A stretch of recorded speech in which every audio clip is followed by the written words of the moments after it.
देखा जाए तो आज एनसीआरबी का रिपोर्ट है कि इस देश में प्रति दिवस 38 सुशिक्षित युवा बेरोजगारी की समस्या के कारण आत्महत्या कर रहे हैं।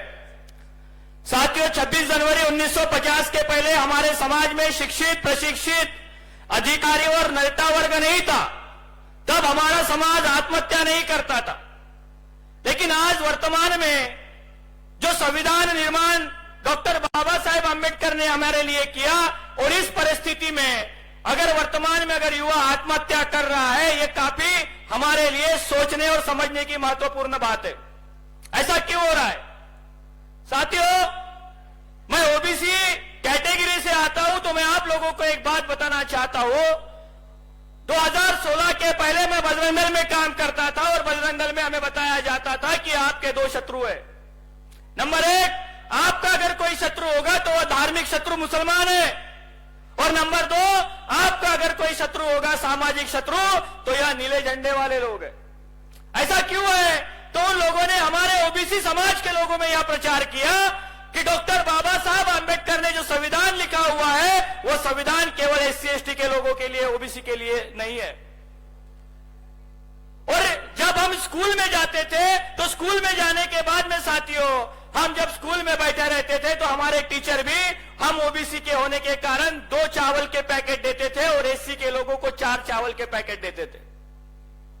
और ये देने के बाद जब हम घर जाते थे, और घर जाने के बाद में अपने माता पिता से कहते थे कि ऐसा क्यों है, उसको 4 पैकेट दिए जाते हैं, हमें 2 पैकेट दिए जाते हैं, तो हमारे माता पिता भी कहते थे कि बाबा साहब आंबेडकर जी ने उनके लिए करके रखा है, तुम्हारे लिए। लेकिन साथियों, बामसेब की इस विचारधारा के कारण जब हमें इस बात का एहसास हुआ कि कोई मां अगर खाना बनाएगी तो पहले अपने बच्चों की सुविधा करती है, व्यवस्था करती है, लेकिन डॉक्टर बाबा साहब आंबेडकर जी ने संविधान लिखते हुए सबसे पहले हम ओबीसी को आर्टिकल 340 दिया, अपने लोगों की परवाह न करते हुए। यह आर्टिकल 340 से आज वर्तमान में हमारे समाज में शिक्षित, सुशिक्षित और अधिकारी वर्ग निर्माण हुआ, और यह वर्ग निर्माण होते हुए देखकर हमारे शत्रुओं ने जो एलपीजी का एक्ट 1991 में लाया, उसके कारण वर्तमान परिस्थिति में एक बड़ी बेरोजगारी की खाई हमारे सामने नजर आ रही है। साथियों, हमारे मां बाप अपने खून पसीने की कमाई अपने बच्चों को लायक बनाने के लिए करते हैं। वह अपने दिन रात एक करके अपने बच्चों को पढ़ाने का काम करते हैं, लायक बनाने का काम करते हैं, लेकिन वर्तमान व्यवस्था में बैठे हुए लोग उनको नालायक बना रहे। 2013 का यूपीएससी का आंकड़ा है कि ओबीसी समाज के 314 आईएएस बच्चे जो कि कलेक्टर पद पर जाने चाहिए थे, 2014 में यह नरेंद्र मोदी की सरकार आती है और 314 बच्चों को बेरोजगार बनाया जाता है। आज आजाद भारत में ओबीसी की समस्या है। आज वर्तमान में इस ओबीसी समाज के लोगों को मैं यह विनती करता हूं, आह्वान करता हूं कि राष्ट्रव्यापी संगठन बनाए बगैर हमारी किसी भी समस्या का समाधान नहीं हो सकता। एक जाति का संगठन हमारी समस्या का समाधान नहीं कर सकता। अगर हमें संगठन बनाना है तो हमारे एससी, एसटी, ओबीसी के लोगों को संगठित कर हमारी समस्या का समाधान करना होगा। साथियों, हमारे सामने इतिहास है। दुनिया में जितने भी परिवर्तन हुए, दुनिया में परिवर्तन संगठित लोगों ने किया है, असंगठित लोगों ने नहीं। आज भारत में केवल मात्र बामसेब और उसकी अन्य ऑफशूट विंग, चाहे फिर वो भारत मुक्ति मोर्चा हो, भारतीय विद्यार्थी व बेरोजगार मोर्चा हो, यह देश का राष्ट्रव्यापी संगठन बना हुआ है। साथियों, समाज व्यवस्था पर जिन विचारों का प्रभाव होता है, भविष्य में राज व्यवस्था उन्हीं विचारों की निर्माण होती है। 70 साल कांग्रेस ने राज किया, ओबीसी की जाति न्याय जनगणना का मुद्दा नहीं उठाया, कभी बोला तक नहीं संसद में। लेकिन आज वर्तमान में ऐसी क्या मजबूरी है कि विपक्ष में होने के बाद में राहुल गांधी नाम का पप्पू कहता है कि हम ओबीसी की जाति न्याय जनगणना करेंगे। साथियों, यह हमारे शासक बनने का आसार है।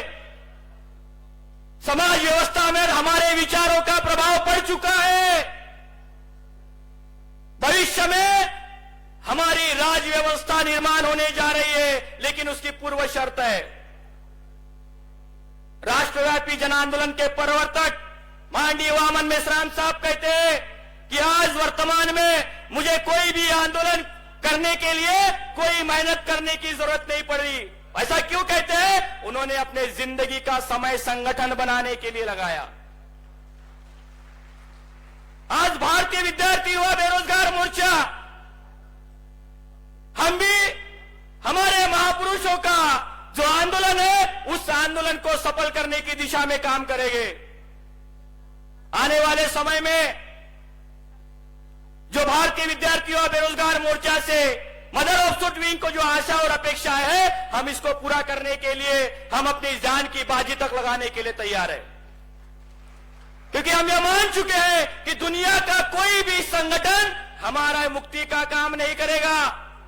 दुनिया में बहुत संगठन है, देश में बहुत संगठन है, सारे संगठन यह डिमांड का आंदोलन चला रहे हैं। वाम से पुरन्य ऑफशूट विंग यह कमांड का आंदोलन चला रहा है। हमारे महापुरुषों ने कमांड का आंदोलन चलाया, तब जाकर हम शासक वर्ग में तब्दील हुए और शासक होने के बाद हमारी कोई समस्या नहीं थी। इसीलिए साथियों, यहां पर आए हुए सभी विद्यार्थी युवा बेरोजगार कार्यकर्ताओं से मैं आह्वान करना चाहता हूं कि कोई भी बड़ा परिवर्तन अगर आप करना चाहते हो तो हमें संगठित शक्ति का निर्माण करना होगा।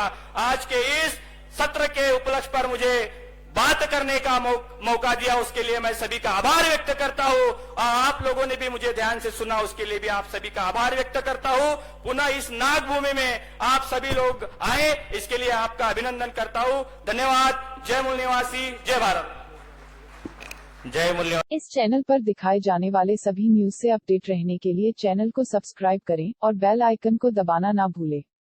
धन्यवाद।